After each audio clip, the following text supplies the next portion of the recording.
Ok les gars, ça fait longtemps que je ne l'ai pas fait, donc on va voir si ça marche encore. Préparez-vous. Un, 2, 3 et boum. Yes. Ouais, non, ça marche, ça marche. Allez, il y a une onde de choc qui va jusqu'au Québec. Les gars, bienvenue à un nouvel épisode du Shaker Show, le podcast court et efficace qui parle de tout ce que vous avez envie de savoir sur l'actualité de l'entraînement fonctionnel et du CrossFit Air en général. Ça me fait super plaisir de vous retrouver. Ça fait longtemps qu'on n'a pas fait de vidéo avec cette année 2020 complètement chaotique. Mais voilà, j'ai eu 2-3 messages, un soupçon de motivation et je me suis dit qu'il était temps de remettre un petit peu le couvert. Et il n'y avait pas de meilleur invité pour moi pour démarrer ce nouvel épisode, ce nouveau podcast que Mathieu Dubroc. Matt, ça va? Ça roule, en pleine forme. Je vais te présenter rapidement parce qu'il y a peut-être encore 2-3 mecs qui sont nouveaux dans la planète CrossFit et qui ne savent pas qui tu es. Alors Matt Dubroc, si vous ne le connaissez pas, on va faire légèrement son curriculum vitae.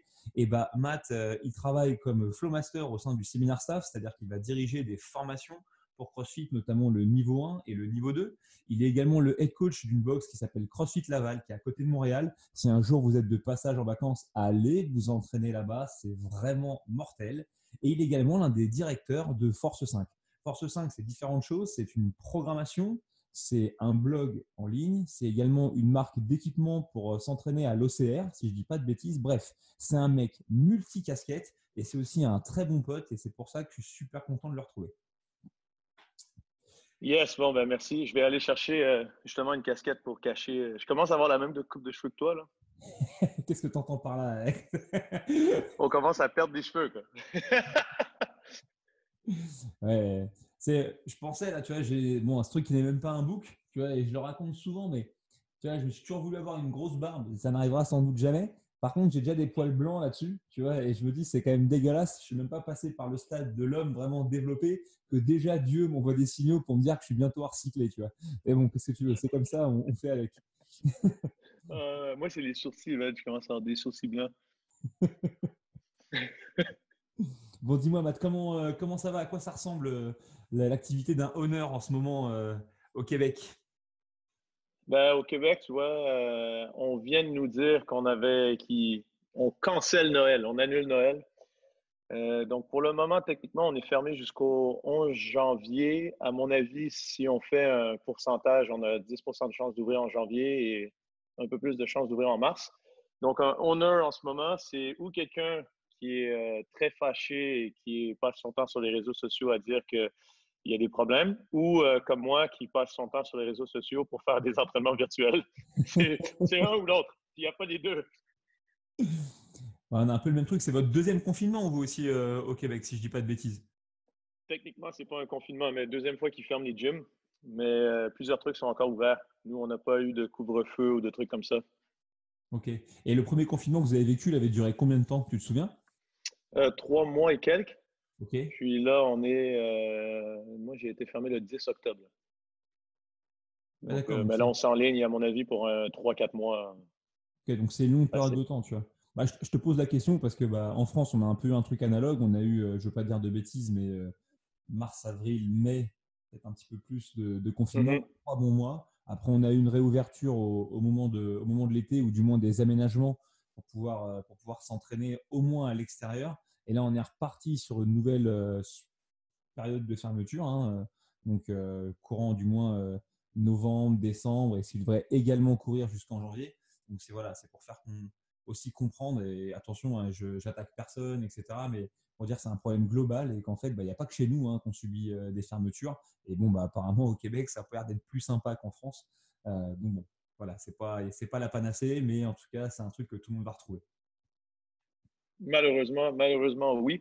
Je pense que les gyms sont ici, du moins, vus comme des grands méchants, là. On fait des rassemblements, donc c'est propice à la COVID, tout ça. Je pense qu'ils oublient un peu que, je pense que c'est Pasteur qui avait dit ça. C'est pas trop grave, les microbes ou les virus. C'est le terrain sur lequel ils peuvent aller auquel il faut faire attention. Donc, je pense que le seul problème, c'est en fermant les gyms, justement, en envoyant le message que c'est peut-être pas super important de bouger, de bien manger. C'est juste important de se protéger. Mais on oublie un peu que si toi et moi, on est dans une pièce avec une personne immunosupprimée ou qui a le diabète ou quoi que ce soit, elle a plus de chances d'attraper à la même exposition le virus que nous. et elle a plus de chances d'avoir des complications et compagnie. Donc, c'est pour ça que je me dis que peu importe si on trouve ça juste ou injuste d'être fermé, c'est un peu notre devoir de au moins donner un lifeline aux gens de la façon qu'on peut pour qu'ils puissent continuer à avoir la flamme du fitness un peu, là, que ce soit en courant dehors, que ce soit genre en faisant des steps dans leurs escaliers ou des sessions complètement en ligne, genre de CrossFit, c'est pas trop important. Mais il ne faut pas perdre la routine. Je pense que c'est un peu ça mon devoir en ce moment, c'est d'aider les gens à ne pas perdre la routine à tous les jours. Il y a un 15 à 60 minutes qui est pour moi, pour m'entraîner. C'est même presque de la méditation forcée. Ça m'étonne pas que tu aies cet état d'esprit-là. Tu vois, d'ailleurs, c'est aussi pour ça que je t'ai appelé. Je me suis dit, vas-y, on va appeler Matt parce que tu as quand même toujours eu un état d'esprit à adorer t'entraîner, tu vois, tout le temps. Et les gens, ils ne le réalisent pas, mais le boulot de coach, peut-être les nutritionnistes s'en rendent compte, ou du moins peut-être les coachs qui font de la nutrition s'en rendent compte. Mais en tout cas, l'entraînement, c'est avant tout, c'est créer des habitudes en fait chez les gens qu'on va entraîner. C'est ça le plus gros défi. Et c'est marrant, là, en ce moment, je travaille dans un autre domaine avec la crise qui oblige et je me fais former et j'ai une bonne formatrice qui m'a pris en main et elle, l'un des premiers trucs qu'elle nous a dit, c'est vous savez, la répétition fixe la notion. Ouais, et je trouve que c'est super vrai et je te rejoins complètement sur l'idée voilà, qu'il faut trouver une manière ou une autre pour permettre aux gens de s'entraîner, de bouger ou les inciter à garder un peu ce comportement-là. Et je pourrais même avoir la phrase de Reggie que tu connais bien, c'est la discipline, c'est de ne pas avoir peur de la répétition. Check-moi ça. Bon, désolé, il y aura des private jokes un petit peu dans ce Mais podcast. on postera, si tu veux, je t'enverrai le lien, tu pourras le remettre parce que Reggie, aujourd'hui, il filmait son premier vidéoclip de son single qui sort en rap français. Pas une Ah, blague. crois-moi, dis-moi s'il met ça sur Spotify, je balance ça, tu vois, sur tous mes réseaux et sur ma playlist avec grand, grand plaisir. Pour tous ceux qui comprennent rien à ce que je viens de raconter à propos de Reggie, c'est sans doute le prof de yoga le plus massif que vous allez rencontrer sur toute la planète. Le mec, il vient d'ailleurs. Mais en tout cas, voilà, si vous passez un jour à Laval, allez vous entraîner l'après-midi entre deux cours, vous êtes sûr de le croiser, c'est un mec adorable. Et ouais, c'est une force de la nature. Toi, là, du coup, par rapport à ta communauté, etc., qu'est-ce que tu fais exactement pour les gens qui sont à CrossFit Laval? J'ai vu que tu avais lancé plein d'initiatives et tout, assez folles, avec Val et tout, fait des trucs assez marrants. Tu peux m'expliquer un petit peu? On a fait deux trucs. Il y a un volet qui est pour mon équilibre mental et un volet qui est pour la communauté. Donc, le premier truc qu'on a fait, c'est, je me suis dit, avec le deuxième confinement, je vais utiliser une analogie qu'on utilisait justement en voile avant. Si on disait, si tu veux apprendre à construire un radeau de survie, la meilleure façon, c'est de prendre ton bateau, d'aller au large, puis tu creuses un trou dedans. Tu perces un trou dedans, tu vas tout de suite apprendre c'est quoi qui flotte et comment faire un radeau de survie. Tu n'as pas le choix, sinon tu coules. Donc, pour le deuxième confinement, en fait, qu'est-ce que j'ai fait pour mes adhérents? C'est la journée 1, j'ai arrêté tous les memberships. Je leur ai dit, je veux qu'il n'y en ait pas un seul qui me paye. Puis je leur ai dit, maintenant, on va faire un service en ligne. Et si ce service est digne de ce nom, il est bon et vous l'aimez, bien, vous allez payer pour ce service. Mais j'arrête tous vos abonnements. Je dis, on perce le trou dans le bateau. Je dis, moi, de toute façon, il faut que je m'adapte à ce truc-là. C'est la deuxième fois, jamais 203. Après, il y aura la H1N27, peu importe. Donc, ça a été le premier truc. Donc, ce qu'on a fait, c'est qu'on a offert une plateforme complètement différente. On a essayé de penser à qu'est-ce qui nous bloquait, nous, les coachs en physique. Assez souvent, ce qui nous bloque à aller dans le virtuel, c'est qu'on a l'impression, pour pas dire des gros mots, mais qu'on va faire de la merde. Parce que normalement, quand je suis en face de moi, je peux t'orienter, je peux te placer, je peux te donner des cues verbales. Si tu réagis plus ou moins, je peux me rapprocher pour que cette présence-là te force un peu à le faire. Je peux aussi sentir, en regardant dans ton visage, si tu pousses assez fort, pas assez fort. Puis on a un peu ce sixième sens-là, les bons coachs. Et on se dit en ligne, je ne pourrais pas faire ça. Donc, c'est de la merde. Donc, je me suis dit, oublie les trucs qui seront moins bons. Ça, par définition, c'est sûr que ce sera moins bon. Et pense à tous les trucs qui peuvent être mieux en ligne pour baser ton service sur qu'est-ce qui est mieux. Parce que comme ça, quand les gyms vont réouvrir, ben, on offrira le meilleur des deux mondes. Moi, je vais avoir le premier gym hybride, je te dis. Ça va être hybride. Comme CrossFit au tout début, qui a été les premiers à mettre des workouts sur Internet, en fait. Hein. C'est un juste retour des choses en 2001. Donc, ce qu'on offre, c'est une plateforme sur Instagram où est-ce qu'on met des entraînements live, mais qui sont archivés. C'est un peu le Netflix du fitness, j'appelle, au niveau que j'oblige à personne de faire les entraînements en live. En fait, je m'en fous s'ils le font en live ou pas. On les enregistre et après, ils peuvent les faire. Mais ce qu'on appelle des lives, c'est des 1 heure complète où est-ce qu'on utilise leur chaise pour faire des passes de muscle-up sur la chaise, tout. On essaie de s'arranger avec ce qu'ils ont les moyens du bord.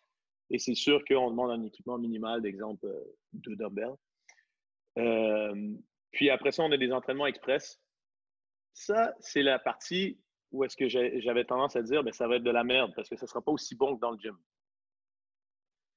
Donc après, tout ce qu'on rajoute, c'est tous les trucs dans lesquels les gens, d'habitude, toutes les plaintes que j'ai eues au gym, j'ai essayé de les consolider et d'offrir ce qu'ils voulaient. Donc les plaintes, c'est l'horaire ne fonctionne pas avec moi parce que je travaille vraiment tard et j'aimerais ça qu'il y ait des cours à minuit. Ben, maintenant, il y en a. L'autre plainte, c'est vraiment chiant parce que tout, avant, j'allais dans ton cours, mais maintenant, je vais dans le cours de, peu importe, de Ben, et je ne peux plus te voir, je ne peux plus te poser de questions. Bon, mais ça, c'est réglé. C'est Tu veux cadeau pour juste toi, m'envoyer Ben. un message. Ouais, j'espère qu'il va l'écouter. Mais il est dans son congé de paternité en plus en ce moment. J'ai vu Il nous vient deux photos d'avoir un passer. petit, Ouais. il vient d'avoir un petit garçon. Donc ça, il n'y a pas de problème. On peut même se faire un visio quand tu veux, tout. Il n'y a pas de problème. Tu veux une question spécifiquement justement à Ben, à Val, à moi, peu importe, on est disponible. Après, les gens, ils aiment bien quand on leur parle de recettes, nutrition, motivation. Et dans les cours, on n'a pas tout le temps de rajouter. Donc là, maintenant, on fait 2 sujets, 10 séries, 2 séries, 10 capsules dans chacune des séries par mois, où est-ce qu'on rentre en profondeur dans des choses comme comment instaurer une nouvelle habitude. Où est-ce qu'on rentre dans des choses, le renforcement, exemple, du dos. Puis on fait 10 capsules en profondeur là-dessus, de 5 à 15 minutes, où est-ce que les gens, dans le fond, à la fin, ils ont ça. Puis ça devient un peu un supplément au gym, à la boxe traditionnelle, si c'était ouvert. Ça devient, moi, ce que j'appelle le livre de leur fitness. Le chapitre 1, c'est janvier, le chapitre 2, c'est février. Puis moi, je garde et je dis, ben, si vous vous abonnez en mars, comparé à dans un gym, tu as accès à tout ce qui a été fait en janvier. Donc, si pour toi, c'était le renforcement du dos qui était important, ben, va voir le renforcement du dos. Tu peux te téléporter dans le temps. C'est pour ça que je dis c'est un peu le Netflix du fitness. Et c'est la première fois que je dis à des gens, ben, tu peux choisir ton WOD si tu veux. D'habitude, tu rentres et je t'oblige. C'est ça. Mais là, aujourd'hui, tu peux le choisir si tu veux. Donc, c'est un peu le truc dans lequel on est, la vibe dans laquelle on est en ce moment. C'est d'essayer d'offrir quelque chose qui, confinement, pas confinement, puisse perdurer et être un complément. Ben, ça ne remplacera jamais l'entraînement euh, en personne, mais je pense que ça peut être un vachement bon complément pour les gens qui sont appelés à se déplacer régulièrement. Au moins, ils ont une continuité avec leur box, par exemple. Ah, franchement, je suis hyper d'accord avec ça. Je trouve ça super smart, tu vois, d'avoir pensé à qu'est-ce qu'on peut mieux faire en ligne que dans le réel et d'avoir essayé de combler un petit peu les trous. Je suis tombé sur une nana à Paris il n'y a pas très longtemps qui est coach, à qui j'ai eu la chance de donner son level 1 et je crois sa formation en kids. Et cette fille-là, par exemple, elle a un site internet qui fonctionne vraiment bien en ce moment parce qu'elle a fait un truc très simple. Euh, Moi, tu sais, j'ai un peu de mal avec la programmation en ligne. Tu vois, c'est-à-dire que je crois que le mec qui dit qu'il te fait une programmation personnalisée, tout ça, machin, il te bullshit un truc de fou, à moins qu'il te fasse payer 200 balles, tu vois, et qu'il ait juste 10 ou 20 mecs à s'occuper et que du coup, ça devient possible. Mais souvent, moi, je soupçonne que derrière, il y ait beaucoup de raccourcis ou soit une programmation généraliste. Et il n'y a pas de mal à ça. Il y a des mecs qui écrivent des programmes fantastiques, franchement bien meilleurs que ce qu'ils pourraient me sortir de la tête. Mais en tout cas, cette fille-là, elle a pris un angle vraiment intéressant. Elle s'est dit, voilà, moi, je fais une programmation générale, tu vois, pour tout le monde, avec bien sûr de l'accessorie, du machin, pour ceux qui ont besoin d'avoir un focus un peu spécialisé. Et après, elle s'est dit au cas par cas, j'adapte ma prog en fonction de l'équipement que le mec a chez lui ou la fille a chez elle. Et ça, du coup, c'était hyper smart. Et c'est ce qui lui a permis, là, pendant le temps du confinement, d'avoir beaucoup de clients parce que le mec qui, par exemple, n'a rien chez lui, et bah, du coup, on adapte tout en poids de corps. Et par exemple, là-dessus, je travaille en ce moment un petit peu avec Rob. Je traduis pour lui sa programmation PTP Programming pour les affiliés, du moins en France. Bon, elles ne sont pas ouvertes en ce moment, mais moi, quand même, je fais ce travail. Et Rob aussi fait des trucs très intéressants. Rob Lawson, le honneur de CrossFit Aberdeen, sur voilà, bah, qu'est-ce que tu fais si tu ne peux pas faire de force, tu vois, par exemple. et parce que tu n'as pas de charge, mais c'était supposé être un travail de force. Et tu vois, il va attaquer soit la filière énergétique, soit il va essayer d'attaquer les groupes musculaires avec un travail de tempo, etc. Super smart. Et voilà, donc pareil, si tu as 2 dumbbells, si tu as une corde à sauter, si tu as un med ball, si tu as un sac lesté, etc. Et ça, voilà, j'ai trouvé ça smart. Et je pense vraiment, pour en avoir coaché beaucoup pendant le premier confinement depuis Bordeaux, sur All Out, j'ai même écrit un article là-dessus, qu'il y a quand même, on peut délivrer une belle expérience, même au travers de Zoom, si on se donne un petit peu les moyens. Mais c'est juste qu'on n'a pas encore optimisé. Et puis que peut-être ce n'est pas la même chose, le cahier des charges sur des gens qui vont vivre à Laval, par exemple, qui ont sans doute des appartements relativement grands ou des maisons avec un petit bout de garage, etc. Ou des Parisiens qui vont parfois vivre dans 20 mètres carrés. Et donc, on sait que tout l'entraînement, ce serait bien qu'il soit capable de se dérouler sur un carré qui fait maximum 2 mètres sur 2 mètres. Tu vois. Mais en tout cas, je pense vraiment qu'une partie du coaching et du correcting peut fonctionner. C'est juste que voilà, il faut jeter dans les flammes un peu, il faut se laver avec, il ne faut pas trop se prendre au sérieux. Et puis voilà, faut se souvenir que ça a des limites. Je crois que c'est une question de mindset. Tu vois, t'as aucune chance, alors saisis-la. Tu vois. Ouais, mais d'un autre côté, moi, je suis d'accord avec toi, mais dans le premier confinement, exemple, j'avais décidé de ne pas faire grand-chose. Je me suis dit, ah, c'est passager. Puis, je me suis rendu compte que j'avais le mauvais mindset, justement. J'avais le mindset de celui qui dit, ouais, les téléphones intelligents, c'est passager. Avoir Internet sur un téléphone intelligent, c'est stupide. Je veux dire, l'écran est trop petit, genre, c'est complètement con. Maintenant, on a des gros laptops, tout ça, c'est. Mais il y en a qui ont dit ça. Je veux dire, il y a des compagnies comme BlackBerry, qui est une compagnie de Toronto, je veux dire, qui avait une énorme part de marché dans les cellulaires, qui n'a jamais voulu enlever les boutons physiques de leur téléphone. Et ils sont morts. Et c'est eux qui avaient une des plus grandes, dans tout le monde du business, c'était BlackBerry. Et ils n'ont plus rien. Parce que les iPhones, c'était juste pour les artistes. Mais ouais, mais j'avais l'impression qu'on avait que j'avais la mauvaise attitude. J'étais en train de dire à ma grand-mère quand je lui ai dit, je vais t'écrire des emails parce que comme ça, je peux en écrire un par jour au lieu de t'envoyer une carte postale par mois. Elle me dit, ouais, mais j'aime quand même l'expérience du papier et tout. Puis pour finir, elle s'est rendue compte que d'avoir des nouvelles tous les jours, c'était plus cool que d'en avoir une fois par mois. Tu sais. L'expérience est peut-être moins cool, mais, mais le flow d'informations est meilleur. Donc, je pense que, comme tu dis, on est au début de ça. Et je pense qu'il faut arrêter de se mettre des espèces de barrières comme on fait tout le temps dès qu'il y a une nouvelle technologie, que ah non, mais ça sera moins bien. Tu sais, j'ai lu il n'y a pas longtemps un livre sur, ça s'appelle Organized Mind, comment est-ce que notre cerveau fonctionne et comment on peut utiliser la technologie pour mieux fonctionner, pas en s'implantant des trucs dans la tête, là, plus avec des aides mémoire, tout ça. Et dedans, il parle de la technologie des livres. C'était une des premières technologies qui a révolutionné. Et il est arrivé un moment quand il y a eu la masse critique de 1000 livres dans le monde, il y a eu des lobbies énormes parce qu'il y avait trop de merde qui s'écrivait. Il disait, il faut qu'on arrête de faire des livres, tout a déjà été écrit, il faut arrêter parce que là, maintenant, il y a des gens qui nous emmerdent avec des romans, on n'apprend rien dedans. Après, ce sera impossible de tout lire. Et quand on y pense maintenant, c'est complètement stupide. Je veux dire, qui dirait, qui ferait du lobby pour dire on va arrêter les livres? Mais moi, j'avais même presque tendance à dire l'entraînement en ligne, c'est ça. Ça dilue le truc. D'un certain côté, oui, il y a des limites, il faut les connaître, mais d'un autre côté, peut-être que ça décuple aussi ta capacité à rencontrer et toucher des gens. Ouais, et puis, au-delà de ça, il y a quand même le but. Moi, par exemple, je dis toujours aux coachs, on est toujours très focalisé sur ce qu'on n'a pas, sur ce qu'on peut plus faire. Tu vois, ah, je peux plus coacher, je peux plus aller voir mes clients, je peux plus ci, je peux plus ça. Alors qu'en vérité, même une salle fermée, ok, tu peux rester focalisé sur ce que tu n'as pas, mais on a toujours plein de choses. Et ça, c'est une discussion que j'ai eue plusieurs fois. Où par exemple, voilà, tu prends l'exemple de là, toi où tu es. Admettons que ton gym est fermé. Qu'est-ce que tu as encore? Tu as un home gym. Tu as de l'équipement, donc tu peux démontrer des choses. Tu as une connexion Internet. Tu as un moyen vidéo qui filme en HD. Donc, ça veut dire que tu peux filmer. Tu as une équipe, hyper précieux. Tu vois, voilà, tu as Ben, tu as Val, sur ta régie, tu le chauffes un peu, il passe te faire un coucou et il fait un truc avec toi.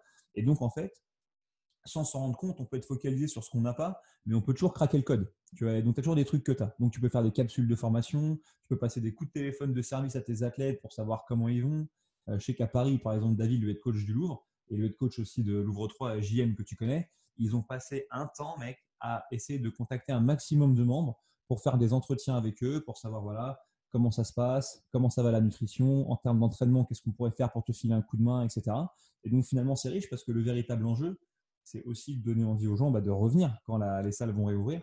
Et on l'a vu, nous, après la fin du premier confinement, ils reviennent. Donc le tout, c'est de faire le dos rond au maximum pour survivre à cette crise, avec tous les problèmes financiers que ça apporte, s'éclater, essayer de proposer un maximum de trucs. Et franchement, ton approche du radeau, je vais la garder parce que voilà, on te jette dans le feu. Bon, toi et moi, on connaît bien cette expression, ça nous arrive très souvent. Exact. Mais donc, tu vas survivre, tu vas trouver ton moyen. Et ouais, non, c'est archi cool. Archi cool.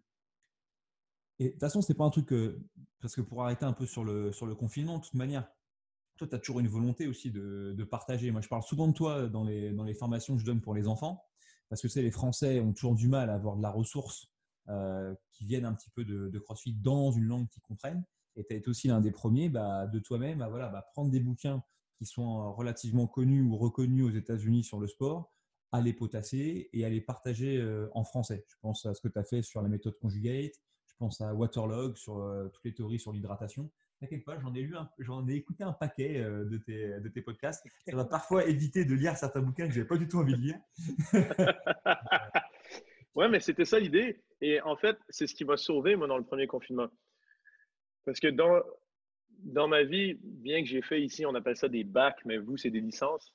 Bien que je suis allé 2 fois à l'école pour faire ça, à l'université, mais je me considère vraiment pas scolaire. Je me considère vraiment pas avoir aimé l'expérience d'être forcé à apprendre. Parce que c'est comme ça que je le vivais. Donc, je lisais très peu parce que moi, ça me rappelait l'école.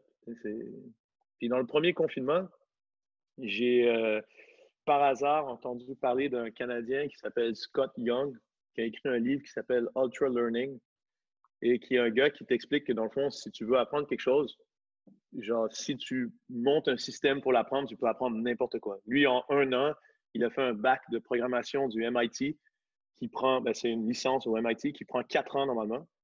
Il l'a fait en 1 an tout seul chez lui dans son appart. Et après ça, il a été engagé par la Chine pour transformer leur système d'éducation parce qu'ils ont dit si tu es capable de faire ça, on veut tester, voir si tu es capable de l'enseigner à d'autres. C'est là que je me suis dit, ben moi, je vais m'enseigner à lire. Parce que je lis super lentement, ça me prend longtemps. En plus, en anglais. Et c'est ce qui m'a sauvé un peu dans le premier confinement parce que je me suis dit, je vais me mettre un objectif irréaliste. Donc, je vais percer le trou dans le bateau. Et puis après, ben, je vais apprendre à le réaliser. J'ai dit, je vais résumer un livre par semaine. Moi, je lisais un livre par année. Et, et je ne suis pas allé avec la méthode, ah, il a pris des cours de lecture rapide, tout. Non, je ne lis pas plus vite. J'ai juste bloqué des moments dans la journée pour le faire. Genre, si tu vois mes livres, c'est genre bourré de, genre, je brouillonne tout ça pour tout de suite essayer d'apprendre, retenir, faire mon résumé au fur et à mesure parce que sinon, je n'ai pas le temps. Mais donc, c'est un peu ce qui m'a sauvé un peu et qui a lancé un peu le F5 podcast à cause de ça. Parce que les gens commençaient à me dire, ah, c'est cool, tu sais, que tu partages ça. Il y avait des trucs de Dr. Jason Fung aussi sur le jeûne, l'insuline, obesity code. Euh, c'est cool. Puis là, je me suis dit, ben, tu peux apprendre n'importe quoi, tu sais, en faisant ça.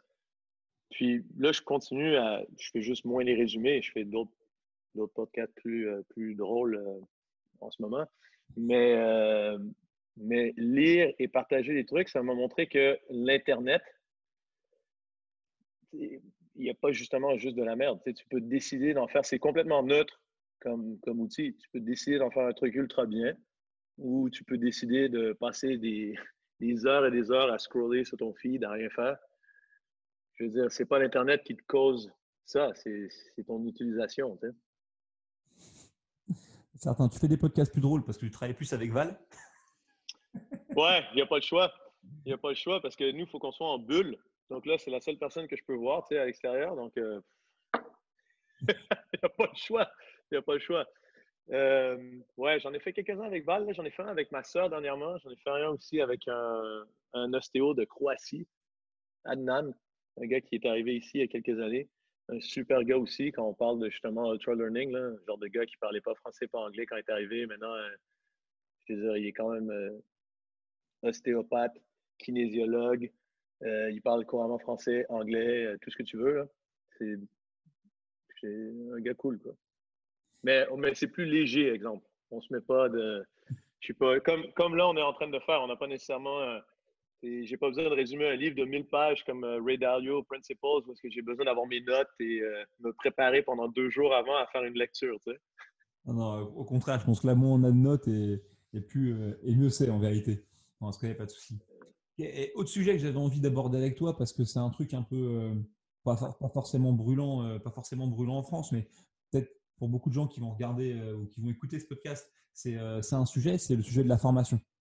C'est-à-dire qu'il y a quand même une situation paradoxale où, en tout cas en France, je ne sais pas comment c'est pour vous au Québec, mais jusqu'à présent, les formations délivrées par CrossFit ne sont pas délivrées pendant le temps du confinement. Et donc, CrossFit a mis en place cette solution du Level 1 en ligne qui pour l'instant est disponible qu'en langue anglaise, mais je sais de sources sûres que ça va arriver en français rapidement, du moins si on a un ou deux qui fait son taf. Il va falloir que je m'y mette. Ben, ça va arriver en français et peut-être en québécois, on verra. Bah ouais, c'est tout le mal qu'on souhaite. Voilà, enfin, de ce que je crois avoir compris, en tout cas, c'est les lectures qui sont à visionner, qui seront sous-titrées voilà, en français et peut-être du coup en québécois. Toi, je sais que tu en as déjà délivré de ces formations en langue anglaise. Moi, ce n'est pas mon cas parce que j'estimais que même si j'avais un anglais correct, voire même très correct, je n'avais pas envie de pénaliser les participants avec une barrière de langue supplémentaire. Mais est-ce que tu peux parler un petit peu concrètement de la formation et puis peut-être du coup donner envie aux gens qui ont besoin ou qui ont la nécessité de repasser leur L1, de passer par ce biais-là? Encore une fois, c'est sûr que un L1 en ligne, c'est pas du tout la même chose qu'un L1 pas en ligne. Dans le L1 qu'on fait traditionnellement, toi, moi, il y a une des grandes portions du L1 qui est non écrite, non tangible. C'est le partage de la culture. C'est le fait qu'il y a des trucs comme les participants peuvent voir les gars du staff s'entraîner, les gars du staff coach les gars à la fin de la journée pendant qu'ils s'entraînent. Fait que tous ces trucs-là, ça ne se voit pas dans un livre ou dans une lecture. Et souvent, c'est la première fois que ben, c'est très américain la façon de coacher dans le niveau 1. Donc, je pense pour un Européen, même pour un Canadien, quand on y va, cette approche de ben, si tu veux devenir meilleur coach, coach. Ben, si tu veux devenir meilleur à faire des thrusters, mets-toi dans la position du thruster, fais-en. Cette approche un peu, je dirais, simpliste et enfantin, mais qui fonctionne vraiment bien, ben, ça, c'est un peu intangible et ça ne sera pas nécessairement dans le cours en ligne. Par contre, je pense que CrossFit a très bien fait du côté où est-ce qu'ils n'ont pas essayé de reproduire ça, parce que ça sera non reproductible. Mais ils ont rajouté des trucs. Dans mon premier L1 en ligne, j'ai dû le faire rapidement. Je n'ai pas pu le faire moi-même. Je n'ai pas pu suivre la partie théorique avant de donner la partie pratique. Et un gars qui me pose une question sur la lecture pour réfuter les critiques du CrossFit.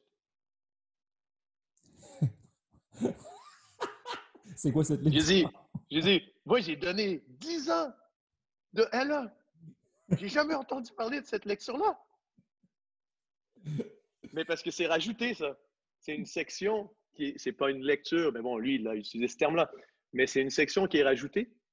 C'est une section qui est rajoutée parce que le médium se porte bien, tu sais, ça donne dans le fond la critique des gens et qu'est-ce que nous est notre vraie réponse ou quelle est la vérité par rapport à ce que CrossFit est. Ouais, ça Mais reflète.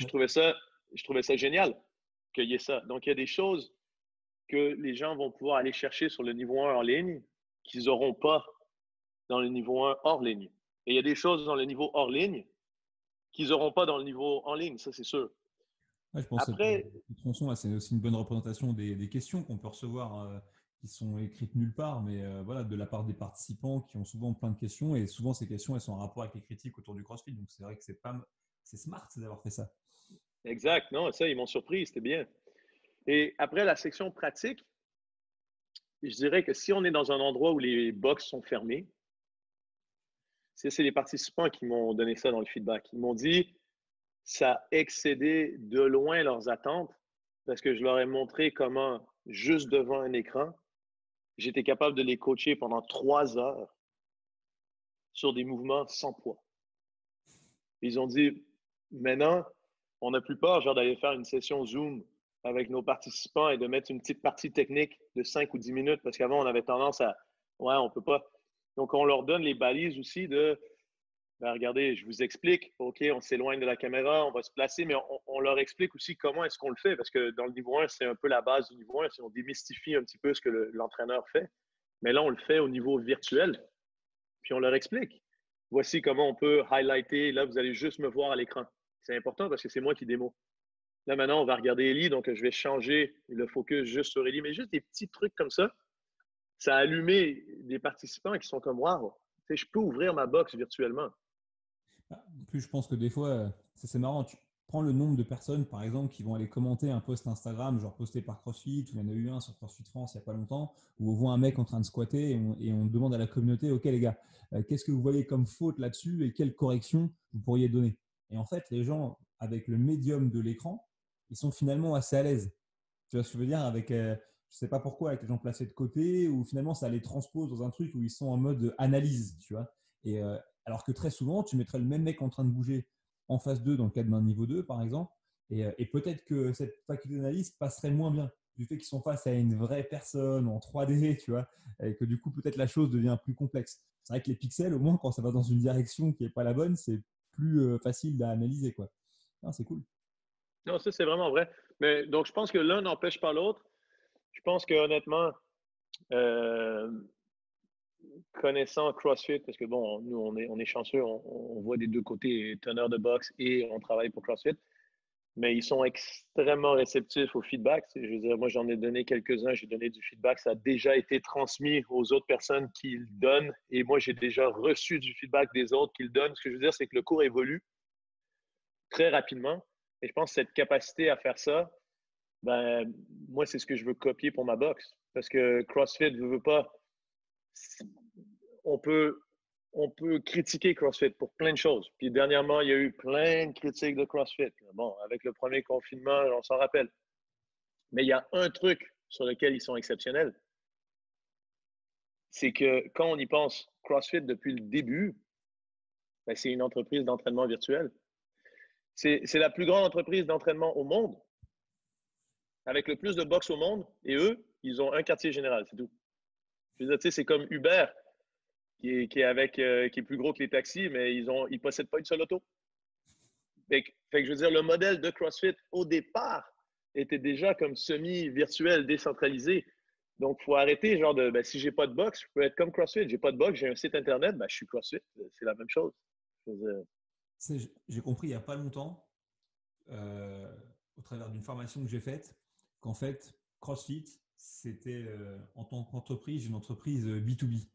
Pour ceux qui ne savent Oui, pas ce que c'est-à-dire c'est une entreprise qui travaille avec d'autres entrepreneurs. Voilà le modèle. Et que le but, et c'est peut-être là aussi où CrossFit avec Eric Rosa vont aller de l'avant et vont peut-être faire plein de progrès ou être dans l'innovation, c'est du coup de s'arranger pour que nos clients, ou les clients de CrossFit, donc nous les honneurs, voilà, on ait de plus en plus de valeur ajoutée au travers de l'affiliation, un maximum de moyens, qu'on soit du coup heureux. En étant heureux, on va rendre nos membres heureux et en rendant nos membres heureux, tout l'écosystème fonctionne. Tu vois. Et j'ai compris ça pour CrossFit, j'ai compris ça pour un head coach. Que finalement, tu vois, moi, si je devais, tu sais, j'ai pris ce poste à Bordeaux pendant à peu près entre un an et un an et demi.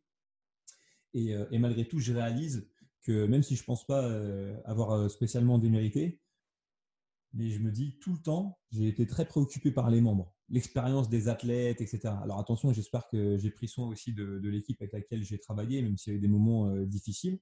Mais je me dis voilà, qu'une autre manière de faire ce travail et une meilleure manière de faire ce travail, notamment si tu as une équipe un peu étoffée, c'est d'abord de chercher à prendre soin de ton équipe, à les former, à les améliorer dans leur manière de travailler, que par voie de conséquence, ils vont être heureux et qu'ils vont rendre heureux les membres, et que c'est en faisant ça que eux fonctionnent. Tu vois. Donc en fait, même nous, en tant qu'honneur, on fait du B2B avec peut-être les auto-entrepreneurs qui sont avec nous, et eux ensuite, ils font du B2C, c'est-à-dire du business to client, voilà, en s'arrangeant pour délivrer des super séances, s'éclater, être content de travailler dans la boxe et avancer comme ça.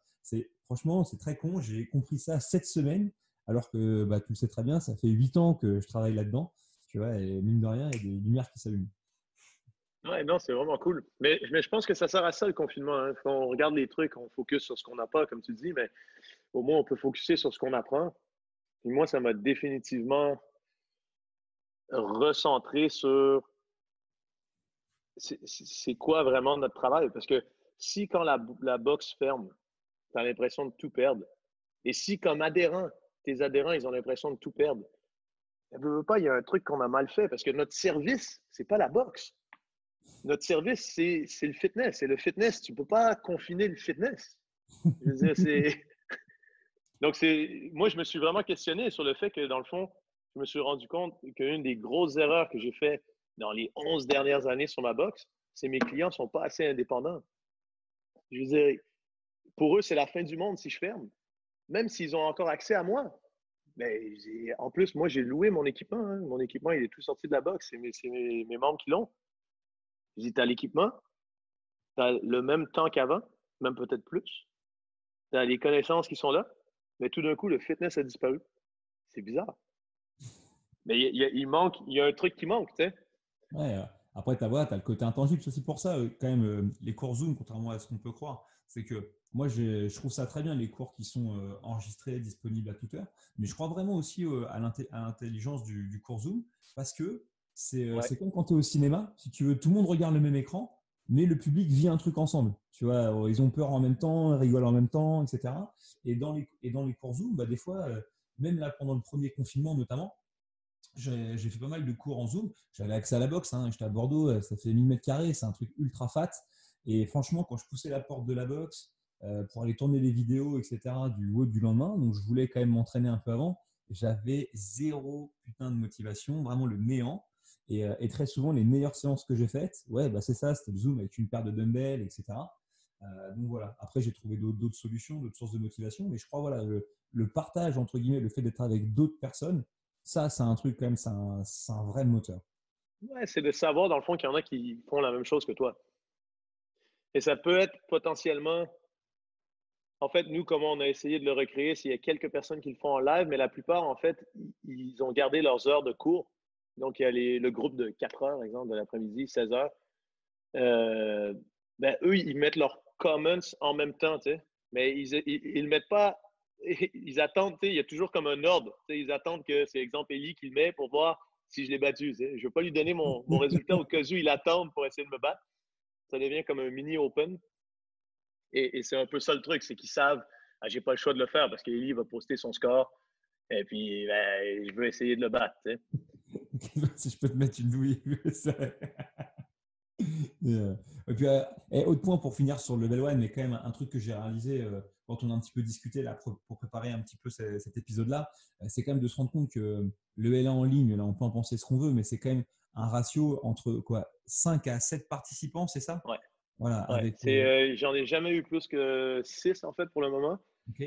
Et donc, c'est 4 heures avec un entraîneur du staff pour 5 personnes. Donc, c'est sûr qu'il y a beaucoup plus. Ça, le ratio est bien meilleur que dans un gros groupe. Et le fait aussi qu'on est sur un grand écran et l'entraîneur est capable de voir tout de suite tout le monde en face, on a en fait comme une prise de vue parfaite parce que je peux demander, Ellie, mets-toi de profil. Boum, je te vois tout de suite. J'ai pas besoin de me déplacer. Donc, on finit par être beaucoup plus rapide pour donner du feedback et de l'amélioration de mouvement que pour finir. Moi, j'avais un peu peur d'avoir du mal à améliorer de façon tangible le mouvement des gens. Parce que, bon, ils peuvent décider de. Si je leur dis lève les bras vers le ciel et puis ils bougent 1 centimètre alors qu'ils pourraient faire 15 centimètres, je ne suis pas là pour les forcer à le faire. Mais pour finir, on arrive à trouver des trucs et juste le fait qu'on peut faire tellement plus rapidement plus de répétitions, ben, on finit par avoir la même amélioration. C'est vraiment pas. Je pense que le niveau 1 en ligne n'est vraiment pas de moindre qualité au niveau de l'amélioration du mouvement. C'est même pas une question de qualité, c'est une question que c'est différent. C'est une question qu'il y en a un où est-ce qu'il y a une meilleure transmission de culture, je pense, des intangibles. Et l'autre, il y a même peut-être une meilleure. L'autre, il y a peut-être une meilleure rétention des connaissances théoriques, je dirais. Parce que quand je questionne les participants, ils savent un peu mieux quand je donne les fameuses questions, quelle est la, la variable la plus Pendant ta plus importante, communément associée. ouais, exact, c'est bon, intensité, ou qu'est-ce qui définit les mouvements fonctionnels, ils me disent pas naturel, tu sais. Et pour comprendre Donc, ça aussi, il faut faire votre level 1 et là, vous comprendrez. Il n'y a pas le choix. Ça, on l'expérimentera pas. Mais, mais, ouais, mais c'est ça. Mais je pense qu'en fait, ce qui serait le mieux, c'est sûr que là, après, c'est un coût, mais je pense de faire l'expérience du en ligne et de un an après aller faire le en personne, ça serait ou un certain temps après, dépendamment si on commence tout de suite à fond, genre à coacher, ça peut être 3 mois après. Je pense que l'expérience serait décuplée.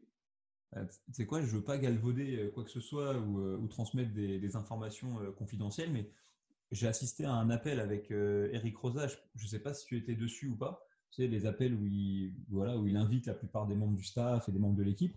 Alors, ce n'était pas forcément adressé aux traîneurs, mais il a évoqué cette idée de pourquoi pas créer une espèce de on-ramp, une espèce de séance d'initiation en ligne pour transmettre comme ça certains basiques. Et ensuite, pourquoi pas proposer à des gens qui, par curiosité, auraient suivi cet entraînement en ligne avec peut-être une partie, comme on est en train de la faire en Zoom, et les orienter vers différentes boxes qui seraient proches de chez eux, etc., pour rejoindre vraiment un gym en physique. Je pense que c'est un peu le même genre d'idée que tu donnes. Et puis c'est vrai que dans le Level 1 en ligne, pour ceux qui n'en connaissent pas trop le format, d'abord on vous donne accès à des vidéos qui reprennent des lectures, et apparemment plus que les lectures traditionnelles du Level 1, données par quand même des gens comme Adrian Bosman. Voilà, c'est l'un des responsables du contenu chez nous à la formation, quelqu'un de hyper compétent. Et au moins là, les gens, au lieu d'être contraints de tout synthétiser, de tout digérer en 24-48 heures pour le test, là, cette fois-ci, ils ont le temps de regarder à leur rythme, assimiler à leur rythme, étudier s'ils ont envie d'être explorateurs. Tu sais, c'est-à-dire que quand tu te fais former, tu as le choix. Hein, soit tu es plaisancier, tu ne fous rien, soit tu es prisonnier et là, tu n'avais même pas envie d'être là, soit tu es explorateur et du coup, tu cherches à comprendre l'information. Et, euh, et ensuite, du coup, je pense effectivement que quand ils arrivent et qu'ils ont cette interaction avec le coach, ils ont leurs questions, ils ont leurs interrogations, ils sont dedans. Et effectivement, je suis d'accord avec toi, je pense dans une certaine mesure, si on parle de rétention d'informations pures, voilà, sans la culture, sans le côté fun, etc., sans voir Mathieu Dubreuil botter le cul à tout le monde à l'entraînement ou Jason McDonald, ouais, il y a vraiment un truc intéressant avec ça. Ouais, je pense que c'est vrai. Je m'appelle Jason. Je me suis fait étrangler trop de fois dans ma vie. Mais si vous ne connaissez pas Jason McDonald, mais vous connaissez GSP, c'est parce que vous avez commencé à regarder la UFC trop tard. Parce qu'avant GSP, c'était Jason, the athlete, McDonald. Ouais, c'est un Mais de nos collègues qui était à l'UFC dans ses jeunes années. ouais, ouais. Il a quand même fait, je pense, 52 combats. C'est quand même Ouais, ouais, exceptionnel le nombre qu'il en a fait. mais moi, je regardais ces combats et c'était pour beaucoup au tout début. Je connaissais même pas encore le CrossFit, mais je regardais beaucoup le MMA. Alors, allez pas croire que je suis un champion de MMA, hein, parce que moi, si vous me foutez par terre pour faire du grappling, je ressemble à une tortue de mer sur le dos. Mais quoi qu'il en soit, je regardais beaucoup ces trucs-là. Et je me rappelle qu'il avait le nom de son gym sur son short CrossFit et le nom de sa salle. Et du coup, je me disais, tiens, c'est marrant, c'est quoi ce truc-là? Et c'est genre quelques années plus tard que du coup j'ai compris que ça a bouffé la bouche. Bon, je pensais jamais que j'allais m'entraîner avec ce mec, mais quoi qu'il en soit, voilà, le hasard des fois de la vie, c'est assez drôle. Ouais, non, ça c'est cool. Mais non, je pense que c'est une bonne chose, somme toute, le niveau 1 en ligne. C'est De toute c'est manière aussi, agréablement surpris. j'ai l'impression qu'eux aussi, hein, de toute manière, cette année plus que les autres, hein, au niveau des games, au niveau de la formation. Alors voilà, la critique est aisée, mais l'arrêt difficile. Mais eux aussi, hein, j'ai l'impression qu'ils ont crevé le bateau et que voilà, on trouve des solutions. Il y a un bon transfert d'idées. Moi, j'ai donné beaucoup de formations en ligne pour CrossFit, notamment avec CrossFit Kids cette année. Voilà, je suis conscient que l'expérience est très différente. Mais en tout cas, il y a de l'échange, on peut poser ses questions, on peut transmettre l'information. Moi, j'essaie toujours d'amener des petits trucs à moi, des jeux, j'ai même fait des maquettes, mais pour montrer certains drills de correction. Bref, c'est toujours la même chose. C'est une question d'état d'esprit. Soit tu as envie de te fermer et de te bloquer, soit au contraire, tu pars un peu dans toutes les directions et ça, c'est cool. Okay. Je pense qu'on n'est pas très loin de la fin de cette conversation. Je voulais juste, moi, prendre le temps de te remercier pour un truc, parce que toi, tu n'es pas conscient de ça. Mais Matt, moi, je l'ai rencontré lorsqu'il a commencé à venir en France pour délivrer des niveaux 1.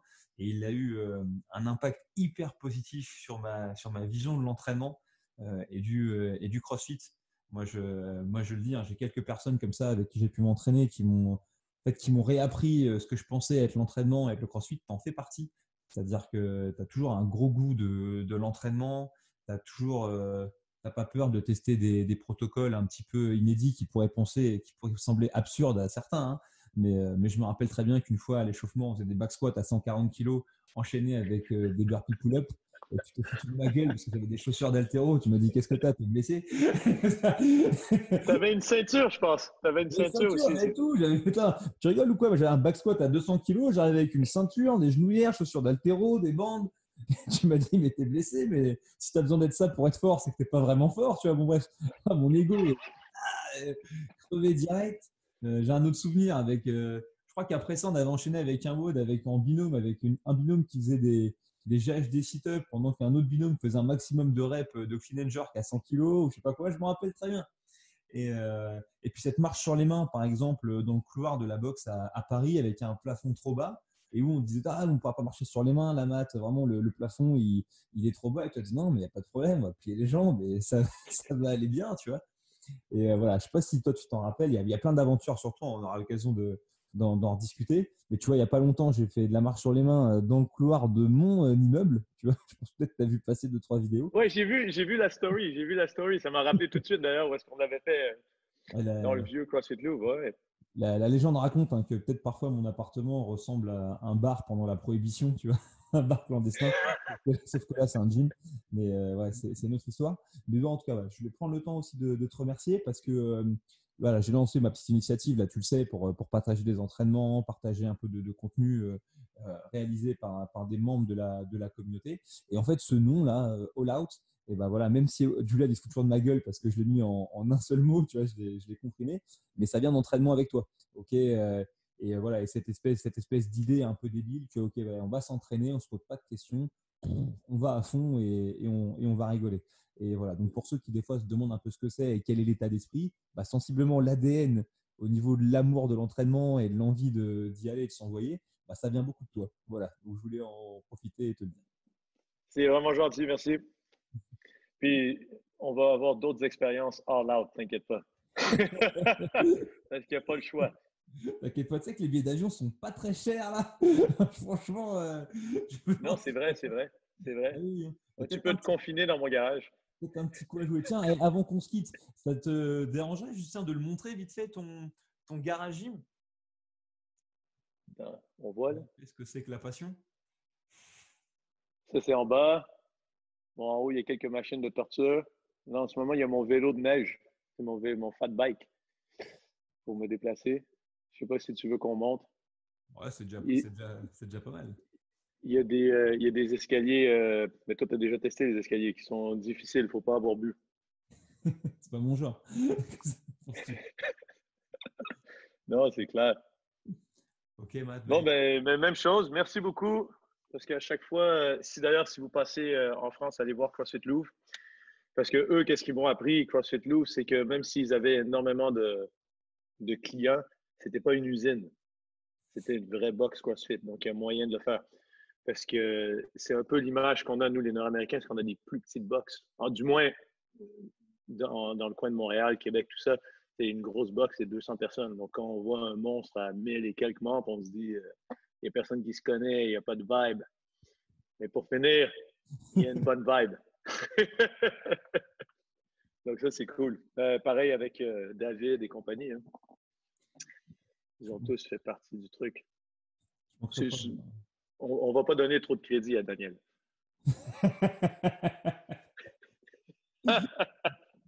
Si t'écoutes, Daniel, si t'écoutes, c'est pour moi. C'est pour moi, c'est ma faute. Franchement, même s'il écoute le doute qu'il a jusque-là dans le podcast, ça va faire 10 minutes, il va se barrer. Exact. On va pouvoir le poster et dire, tu sais, on va taguer, on parle de toi, Daniel. Il va être obligé d'écouter tout le Jusqu'au truc. bout. La question, c'est quand? Ouais, t'es cool. Mais fait continue ce que tu fais, c'est ça qui est excellent. Faut, dans le monde francophone, hein. En plus, je suis content parce que toi, quand tu parles en anglais, il te sous-titres, mais moi, quand je parle en français, tu ne me sous-titres pas. Donc ça, c'est bon. C'est une vieille tradition qui date de notre première participation à Wodapalooza avec David et Jules. On s'était fait filmer parce qu'on était l'une des premières équipes d'étrangers à se pointer faire la compète. Et voilà, je crois que depuis, bah, je me foutais toujours de la gueule de David parce que lorsqu'il parle anglais, il se faisait sous-titrer. Mais voilà, j'ai la même malédiction. Mais tant qu'on me dira que l'accent français, ça plaît un petit peu aux filles, bah, je crois que je le garderai. Bon point. Eh, Matt, merci beaucoup. Paf. Et puis bah, pour tous les autres, je vous dis à bientôt au travers du Shaker Show sur une nouvelle vidéo, au travers de nouveaux épisodes sous la forme d'un podcast. Et si vous avez besoin de vous entraîner, allez faire un tour sur olad.space. Pendant toute la durée du confinement, les entraînements qui sont publiés sur le site et sur la page Instagram sont réalisés en équipement limité. Donc si vous êtes en manque d'inspi, allez-y. Si vous voulez proposer un truc, allez-y. Je reposterai avec plaisir. Ciao.